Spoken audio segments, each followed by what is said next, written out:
Welcome to the RadioU Podcast. Coming up, a bad night to be a Philly fan. Also, Chicken Jockey is back. All that and more on the way next. In Canada, they have stolen my idea. One Canadian stealing from another, I suppose. 8772 Radio U. This is something I mentioned on the show a few weeks ago, and I thought I was being smart. I thought some people would come calling and maybe ask for my input. No, nobody called. But WestJet, a Canadian airline, has implemented my idea of charging people to be able to recline their seats on the plane. They are now having a section of the plane where, first of all, there's a section of the plane where your seat will not recline now. Yeah. You can pay extra to be in one of the 12 premium seats where all the seats recline. And so that's the reclining section. Yeah. And I've always said that you should be able to recline your seat on a plane, but a lot of people disagree with that. Mm-hmm. The simple answer, separate. You can have there's a reclining section and a non-reclining section. And since it's an airline, of course you should charge extra for both sections. Whichever one you want, you have to pay an extra fee. This was my idea, and they stole it. Yeah. And what do I get for it? But as you said, it's another Canadian stealing from a Canadian. Mm-hmm. So, you Canadians are so friendly, so nice, so full of sorries that I feel like maybe it's not stealing, it's just borrowing. Mm-hmm. It's like we have a collective, we're like hive the board. Mind. Yeah, exactly. We're all connected. And in fact, I should probably be apologizing to them. Exactly. As a true Canadian. Sorry that I had this idea before you. Right. Yes, it really is my fault. That's the Canadian way to handle this. Yeah. Absolutely. I did just fly on Frontier. And all of their seats do not recline. They just don't even let you. Nope. That should be illegal. I was okay with it though, because these were not the best seats. Mm-hmm. And so to make it even worse by having somebody in front of you recline into your face is just that would have made that flight a million times worse, even though they were super short flights. But you could have, you could have reclined. Yeah, and but that would have made it a little bit better. I just personally think, and I know I shared this the last time we talked about it, I don't have technically anything wrong with reclining. I just never really did it, especially on a short flight, because I was I've been on 16-hour flights before when you need to be able to recline because you have to somehow force yourself to sleep. I'm terrible at sleeping on flights, but you have to force yourself to. But for me, on a 2-hour flight, I'm you can handle it, buddy, not being reclined. Yeah, well, if we ever fly on WestJet, I'm paying for that premium. You'll be in the reclining section all by yourself. And I'm going to laugh at y'all. Well, I wonder how quickly will those 12 seats sell out. Yeah, it doesn't seem like much. It really doesn't. I mean, on the aircraft sizes they give us, that's not a lot of seats. Yeah, so maybe they just don't think this will be a popular thing. Maybe not. But and the truth is, the majority of people flying you're trying to look for ways you can not save spend money. Yeah, and so is reclining. And this is the thing. They're oh, these are premium seats where you can recline. You're going to be able to go it's like an inch. It's going to be from a 90-degree angle to a 95-degree angle. It's not a lot. It barely is going to count as what's the darn it, that would have been funny if I could remember the different kinds of angles. Acute, right. I was going to say if it's an acute angle. Whoa. Yeah. You're paying for the privilege to not sit at an acute angle. But I can't remember what the other kind of angle is. 8772 Radio U, someone that knows math and angles and geometry. Yep. Banana Ball's about to be even bigger in 2026. 8772 Radio U. It was announced yesterday. And Allie, I'm sure you were eating this up. Oh, I watched the whole thing. Oh, my gosh. Yesterday, the Savannah Bananas announced the schedule for 2026. Yep. And not only are they going to more stadiums and more states than ever, they're also adding 2 new teams to the league. Yes. And I just learned this too. First of all, there's a Banana Ball Championship. Mm-hmm. They're about to play the championship game in a couple days, I think. And the Savannah Bananas aren't even in it. I'm like, what kind of league is this? This is a league that's played the same way as any other league. Win and you're in. And so the games actually aren't. It's not really like the Harlem Globetrotters. No, they actually matter. Yeah, it's a literal league. But also a league where Eli Manning can come out and play for a round. Well, or umpire. Yeah, I was gonna say he didn't play, but yeah, he did ump. Yeah. So what's your favorite thing about the big announcement? I love the new teams. They announced 2 new teams. So if you don't know, Banana Ball has 4 teams right now. They announced 2 new ones. The next new one is Loco Beach Coconuts. That sounds like something from Mario Kart. Right. And then my favorite new announcement was the Indianapolis Clowns, which if you don't know, that was a real team. That was a part of the Negro League. Okay, back in the day. And they would actually do Harlem Globetrotter-esque things, like trick plays and stuff during their games. And they would draw huge crowds to their games, which was pretty cool. And so they had the president of the Negro League Baseball Museum there to announce that this team was coming back. And so I thought that was cool that they're tying actual baseball history to Banana Ball. And so, yeah, those are the 2 new teams. So that was really fun. But my favorite part was that they announced that they will indeed be coming back to Ohio. The Bananas are going back to Cincy. They're playing at Great American Ballpark. And the Party Animals are going to Progressive Field. Wow. Which one is better to go to? I'm going to try to go to either. You have to sign up for what they call their lottery to even be able to purchase tickets, which if you remember, I shared over the summer, my cousin Christy won that lottery. And so we were able to purchase tickets to go see the Bananas play in Cincinnati. And so I signed up already. You can sign up, I think, through the 31st. But so you don't even know if you can buy tickets yet. This is just an opportunity to buy the tickets. This isn't even a lottery to win tickets. And so that's how popular they are. But they made you select which city, you wanted to go to. And I selected Cleveland because I love the Party Animals. Why don't you just select, it says they're going to Neyland Stadium. That's in Knoxville, home of the Volunteers. Yeah, that's in Tennessee. Why don't you just choose that? That stadium's massive. Yeah, it's over 100 and I think it's 101,000. So you probably have a better chance of winning the lottery. Yeah. And you're going to be going away for the weekend to go see him anyways. so you might as well just increase your odds, They only let you select one city, and I picked Cleveland.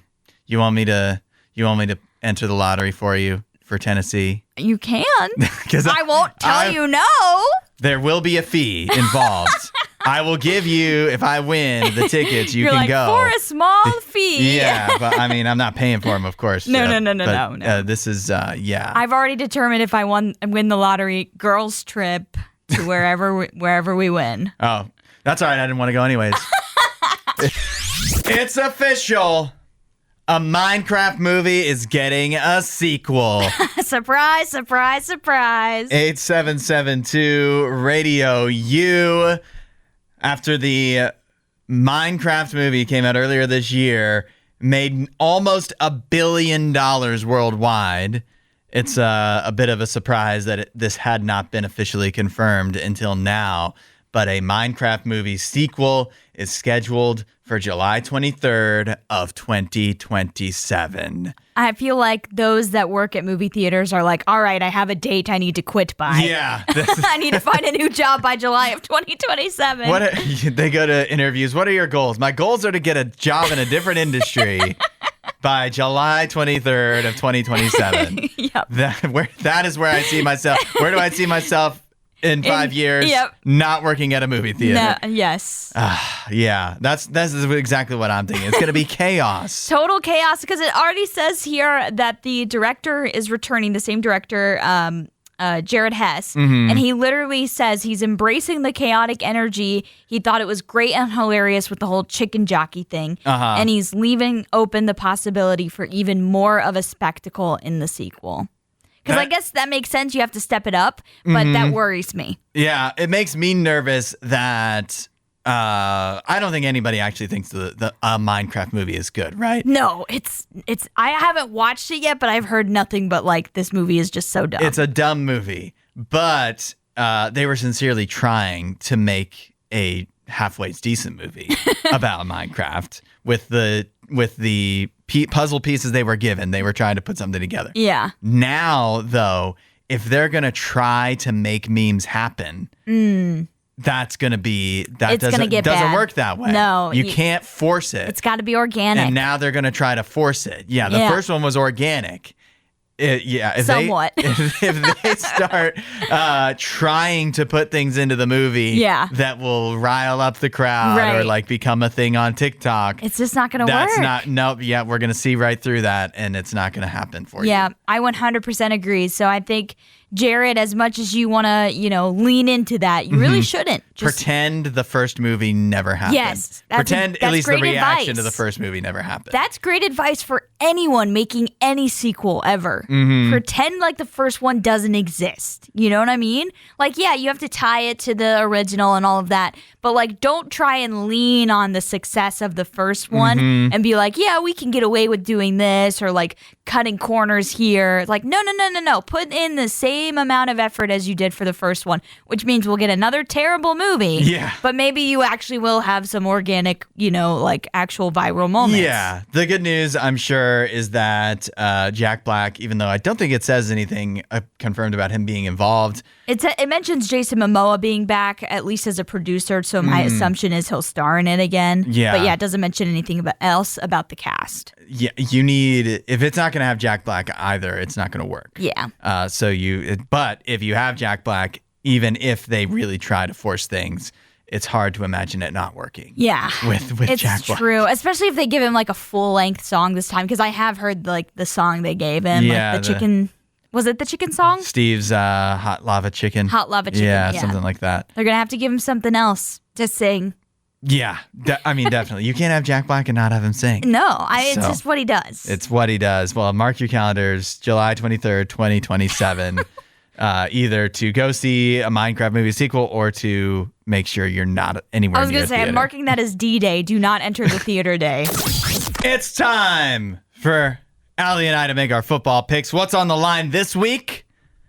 If I lose, I have to do the whole Monday show without a hat. No hats. You won't be able to hear a difference. Actually, you might be able to. Your confidence will be down. No. You'll definitely be able to see the difference on the RadioU Mornings YouTube channel. However, if Allie loses, she will have to do an impression of Nay Nay. Yeah, which means everyone loses because, as you saw last time when I lost and I had to do an impression of Hudson, my impressions are not good. She's no Frank Caliendo. No. Okay, let's get started. Oklahoma versus Texas. All right. This is neutral site, but basically in Texas's backyard. I think it's going to be a close game. John Mateer most likely out for Oklahoma, though we haven't really heard full word on that. But I like Oklahoma's defense, and I feel like Florida just gave them a blueprint of how to really mess with Texas's O-line and also mess with Arch Manning. So I'm going to trust in that Oklahoma defense to get a win.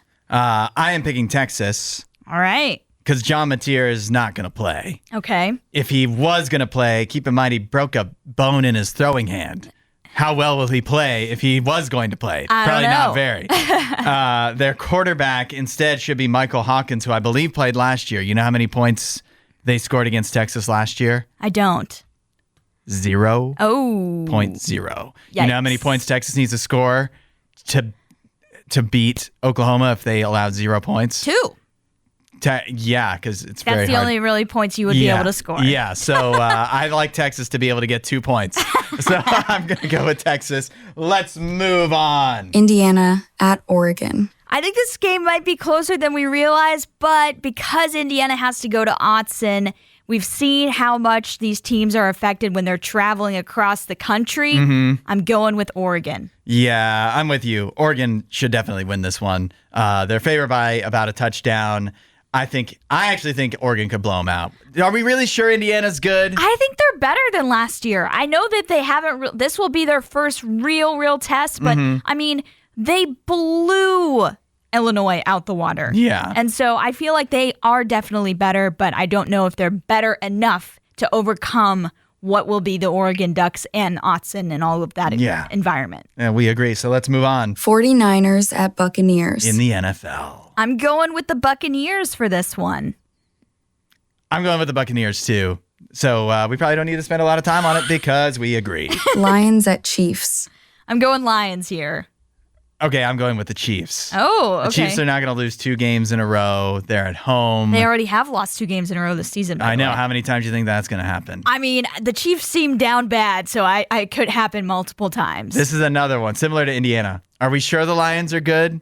I don't know, but I like their chances against a Chiefs team that just doesn't seem very competent right now.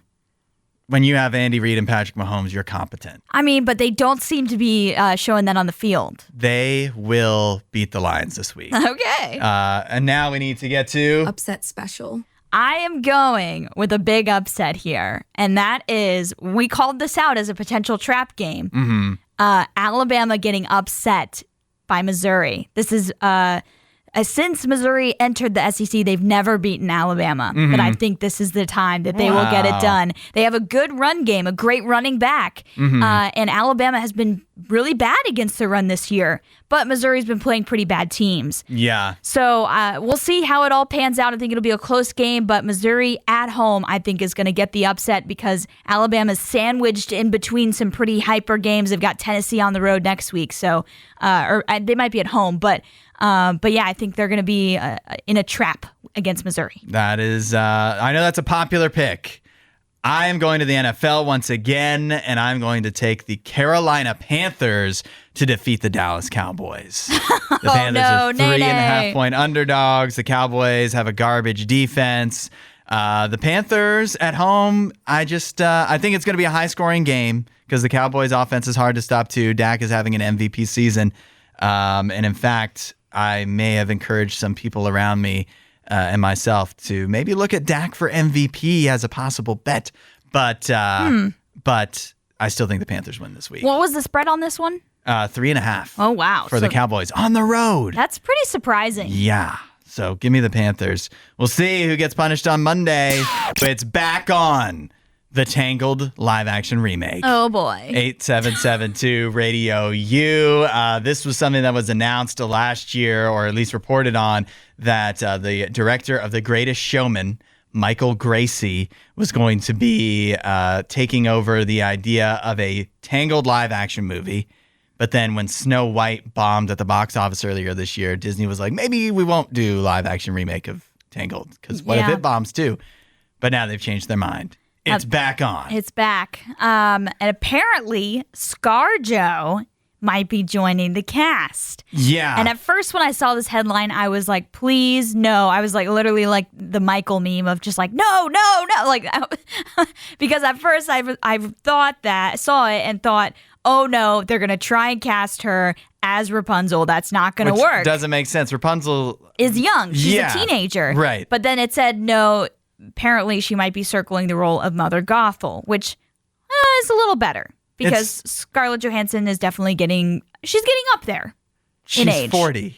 But to play a teenager would be ridiculous. I mean, I'm with you. My first thought was they're not thinking she's going to be Rapunzel. Like, that would be so dumb. And that would be similar to what we've been seeing with Margot Robbie in the Wuthering Heights tale that she's coming out with, where you're just like, this is dumb. Why is a 40-year-old woman playing a teenager? Yeah. So they're not doing that. And I love Scarlett Johansson, but to me, I also feel like she's not quite old enough to be Mother Gothel to me. I remember when we did a Dreamcast for this, the lady I thought of for Mother Gothel was Minnie Driver, because Minnie Driver has background in theater and musicals and stuff. She's actually in Phantom of the Opera and has done lots of different musicals. And she has the curly, crazy hair. Mm-hmm. She'd be perfect for Mother Gothel and would fit that age range. And so, yeah, I agree with you. I don't like that pick even for Mother Gothel. But Scarlett Johansson is a good singer. She's a big name. And she's the kind of person that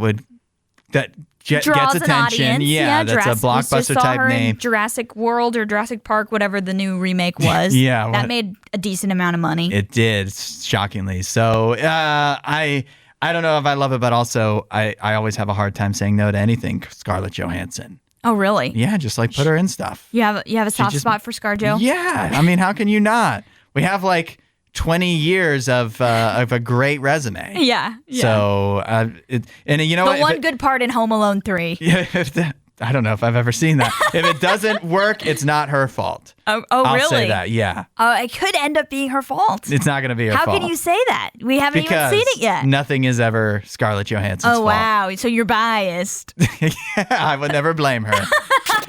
We're doing Love 'em or Leave 'em here, where we need your advice at 8772 Radio U. We have a guy who helped his girlfriend. They've been going out for 2 months or so, and he helped her all day with her floral business. Then she posted on her Instagram story on her personal account to her close friends list, "Thanks to my friend for helping me out all day." He feels like, should I be, is she disrespecting me here? She says that she just didn't want to soft launch the relationship yet. 8772 Radio U. We need some advice here. How should our guy feel? What should he do? We don't have this person's name, but they said it's fair for him to feel disrespected. It's a good way to start. Yep. We heard from TJ. He says, if it really is early, let it slide. Those conversations are awkward by nature early on since the other person may not want to overstep or whatever it is. Intent really matters at the end of the day. So because it's so early, maybe just like let this first time slide. Shrew also said after 2 months, maybe a little bit of an overreaction. If it keeps happening, then maybe time to reconsider whether you're actually dating. Yeah, I would take her words at face value. You know, when you asked her directly, like, what am I to you? And she said boyfriend, I would take that. Don't take, what she posted on social media. Although some people point out that the social media post could be pointing to something else, like this comment from Mo, which sounds a little bit wild, but may actually be true. So you can think about this. And Mo says she has other options in that friend list on her story, because this was posted to her close friend's story, that she doesn't want them to know she's cuffed yet, just in case she decides to dump you and move on to them. Good point. Good point. Jordan said she could have just said his name. Calling him friend is intentional. Buyer beware if he decides to stick around. That's a good point, Jordan. That's a good point. Or even tag the person.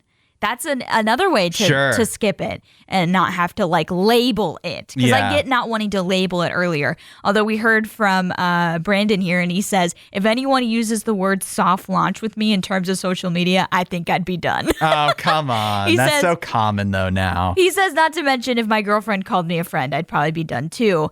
But I do agree that to me, at this point, it's so common that it's become a little bit cringe to be like soft launch and hard launch and all of that. So okay, it's a bit much. Yeah, to you're not Taylor Swift here. Right, to plan that stuff out is a little odd to me. I get it that, there is a time when you do a hard launch, when you're posting pictures together as a couple. That can be considered a hard launch, whether you label it that or not. But to plan it out in your head is a little odd to me. Yeah, I think our guy's in a tough in-between here, and it's it's not clear.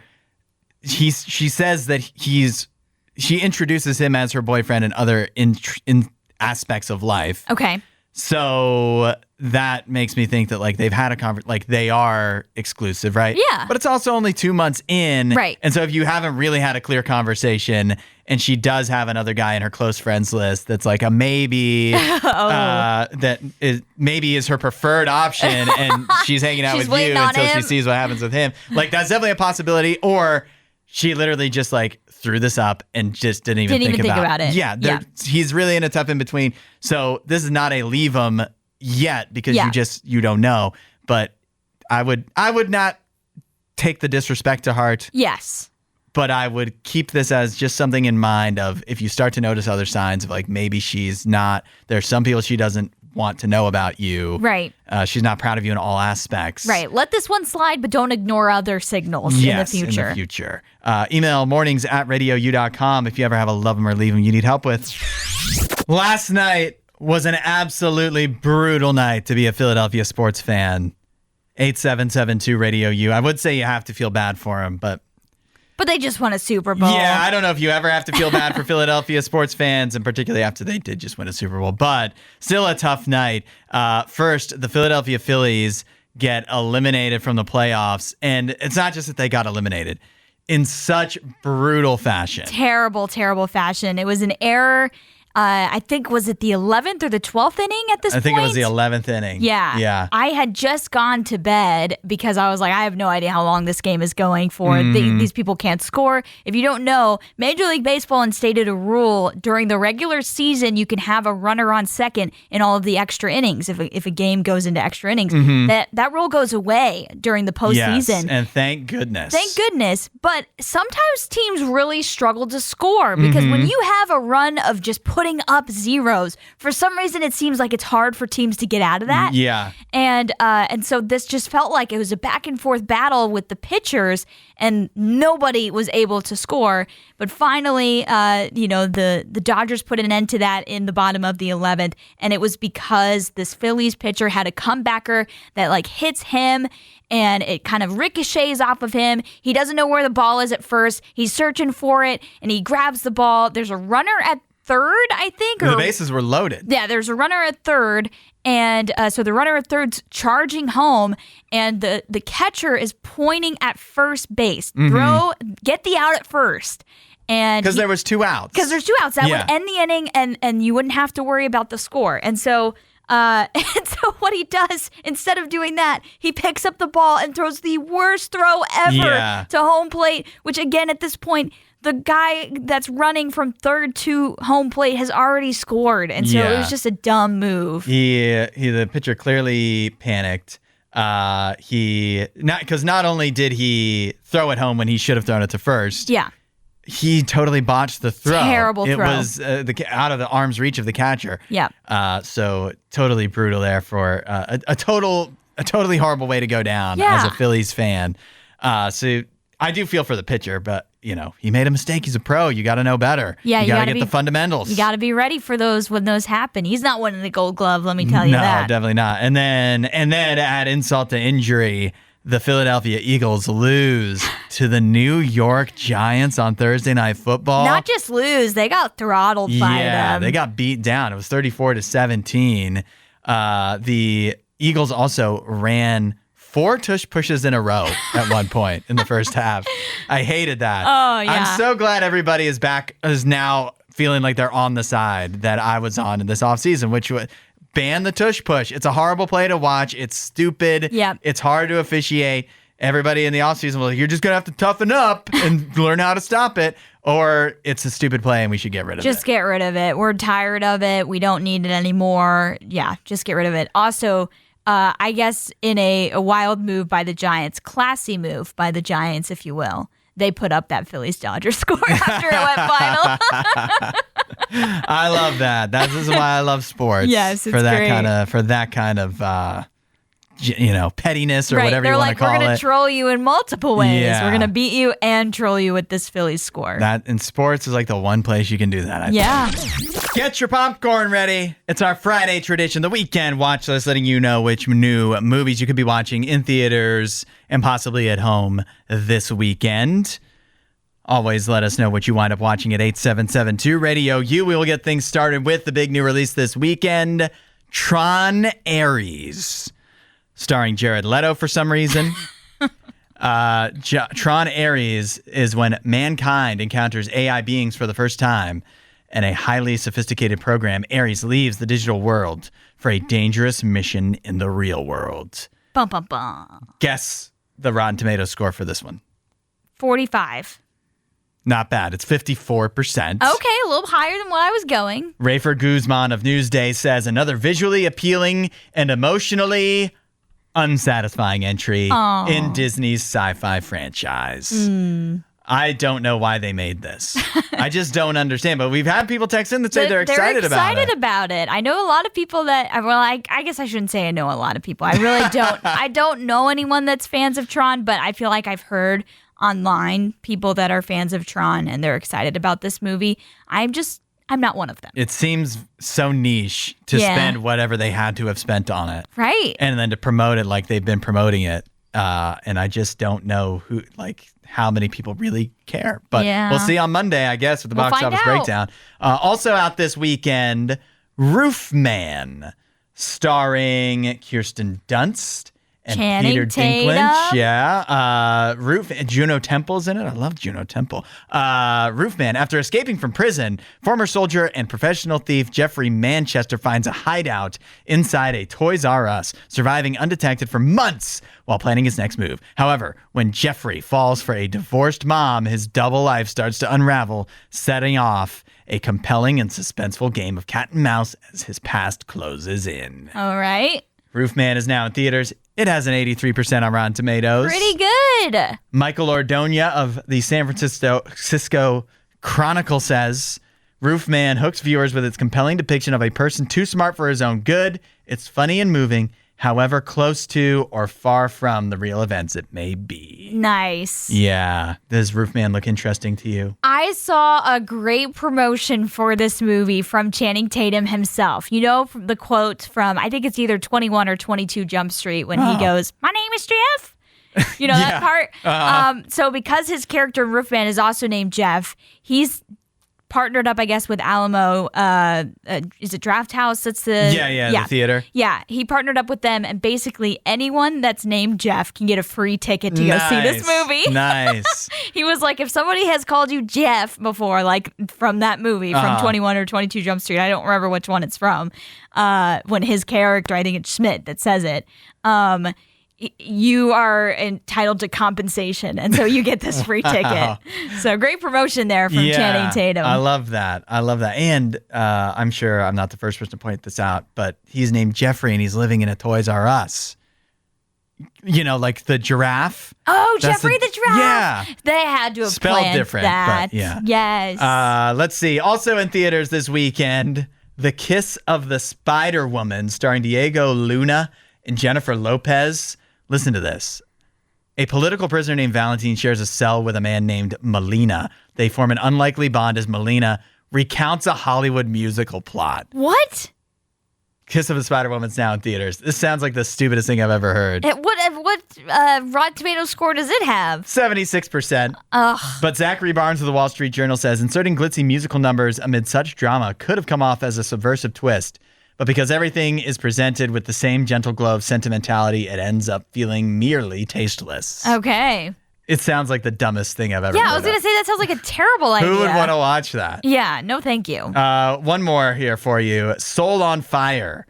A tragic accident leaves 9-year-old John O'Leary with burns covering 100% of his body. He soon embarks on a miraculous road to recovery with support from family, the community, and baseball announcer Jack Buck. What? Grateful for the gift of life, John becomes a motivational speaker who inspires millions of people to make the world a better place. Is this based on a true story? I believe that it is. That's so cool. Soul on Fire is now in theaters. It only has a few reviews on Rotten Tomatoes, so no score yet, but Sherry Linden of the New York Times says, bad things happen to good people in Soul on Fire, whose mix of dire calamity and spiritual opportunity manages to be affecting despite the dashes of unabashed schmaltz. Schmaltz. Yeah. Nice. It's Nice way to put that. You can tell from the description it is a schmaltzy movie. It is. But sometimes those are fun. Yeah, it might just inspire you to do something good. So I like the idea of that. I do too. And baseball is involved, it sounds like. Yeah, so we're in. Yeah. That is your weekend watch list. Let us know what you see this weekend at 8772 Radio U. And of course, we'll see you